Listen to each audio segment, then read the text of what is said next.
বিসমিল্লাহির রহমানির রহিম। আমার নাম মোহাম্মদ মোস্তফা সর্দার। আমার আব্বার নাম মৃত্যু কৌশর আলী সর্দার। আমি কৃষি কাজ করি। আমার দুই ছেলে সৌদি আরবে প্রবাসী থাকে। বিষয়টা সাইফুল্লাহ নামের একজন ছেলে আছে, কালাম সর্দার বাবার নাম। সোহেল নামের একটা ছেলে আছে, কালাম সর্দার বাবার নাম।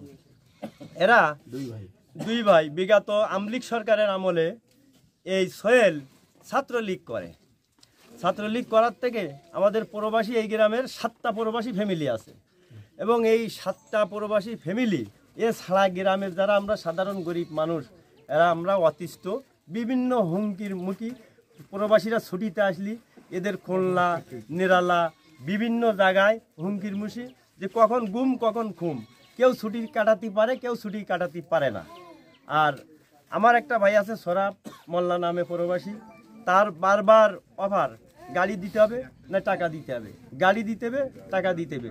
এবাদুল হক ডালিম যে ভিকটিম, ওনার ভাই ইসমাইল ওর কাছ থেকে 70,000 টাকা নেছে। কি বলে নেছে? 70,000 টাকা জুলুম করি নেছে, টাকা দিতে হবে। খুলনা দিয়ে আটকায় ধরতে পারি না, আমরা তো সেভ করি। 2 মাস ছুটিতে আসে, 2 বছর পরে 2 মাস ছুটিতে আসে।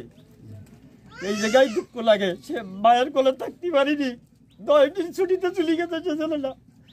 তার আব্বার বাগে গাইছে, সংস্থাতে একটা গরু দিয়েছে, সেই গরুর ঘাস কাটতে গেছে এবার আব্দুল হক ডালিম।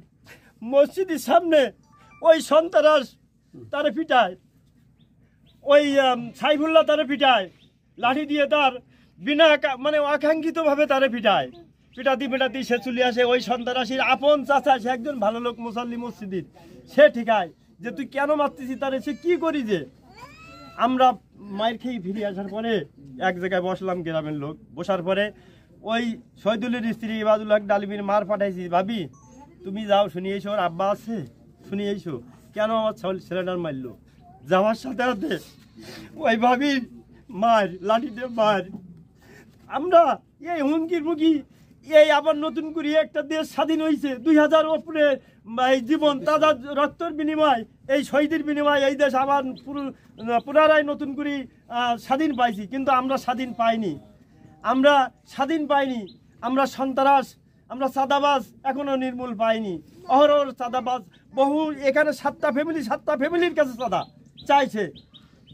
তার আমলিগের আমলে সে ছিল ছাত্রলীগের চাঁদাবাজ। বিএমপি ক্ষমতায় আসেনি। ওর নাম কি? এর নাম সাইফুল্লাহ। আমলিগের আমলে ছিল সোহেল। আর এই এখন বর্তমান সময় খুলনায় কয় আমি খুলনা জেলার নেতা, আমারে মহানগর নেতা, আমার টাকা দিতে হবে, যুব দলে আমার টাকা দিতে হবে, আমার বহুত খরচ, আমার টাকা দিতে হবে, আমার দল করতে গেলে টাকা লাগে। তোরা কিসের দল করিস? আমি একজন বিএমপির সদস্য, কিন্তু আমি ওইটা চাই না, আমি চাই শান্তি। আমারে বলিছে প্রতি গ্রামে গ্রামে মানুষের ধারে ধারে পৌঁছিতে হবে, শান্তি না হলে কিসের রাজনীতি। আর আমরা শান্তি, রাজনীতি তো দূরের কথা, আমরা দুটো ভাত খাবো, ঘুমাইতে পারবো না। এই সন্ত্রাস, এই এখন বিএমপির এই যে সন্ত্রাস, এই সন্ত্রাসের আমরা মানে এই সন্ত্রাস এই বিএমপির থেকে যাতে চিহ্ন না থাকে এই দাবি দেওয়া। যারা বিএমপির আমাদের নেতা কর্মী যারা আছে, এই সন্ত্রাসের জন্য আমাদের একটি গ্রাম নষ্ট হয়ে যাচ্ছে, আমাদের একটি গ্রাম বেলান হয়ে যাচ্ছে বিএমপির থেকে। কি চান? আমরা চাই এর সুস্থ বিচার, আর এই যে সাদাবাজকে আওতার বিচারের আওতায় নিয়ে শাস্তি চাই, যদি এইরকম যেন আর এরকম কাজ না হয়। মা বোন যারা আছে, আর আমারে এই গতকালগিরি এই ভিত্তি নির্যাতন মারে, আমি গেছি ওখানে, যেহেতু সে আমার ভাইপো, ভাইপো না হোক গ্রামের একজন মানুষ, তার বাপের জঙ্গলেতে বাঘে খাইছে, তার এথিন, তার ধারে গেছি আমরা এখানকার সবাই। সে অনাকাঙ্ক্ষিত মারপিট করে ওই সময়, আবার আমার বলে তোর 2 ছেলে বিদেশ, তোর লাশ তোর ছেলেরা দেখতে পাবে না, আমি গুম করবই।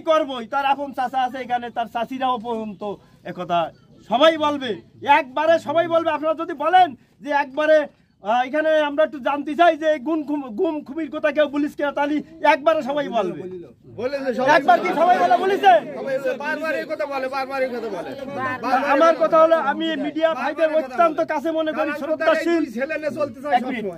আমি মিডিয়া ভাইদের অত্যন্ত আপন মনে করি, কাছে মনে করি, আপন মনে করি এই জন্যই যে তারা মিডিয়া ভাইরা সত্যি কথাগুলো আসলেই পৌঁছে দিয়ে এই দেশের যে অনাকাঙ্ক্ষিত যে ঘটনাগুলো হচ্ছে এগুলো নির্মূল হচ্ছে, এগুলো কমতেছে। কিন্তু আমাদের দাবি, আমাদের দাবি এই সন্ত্রাস তুই কবে যাবি, সন্ত্রাসে দেশ ছাড়বি, নাইলে ভালো হবে।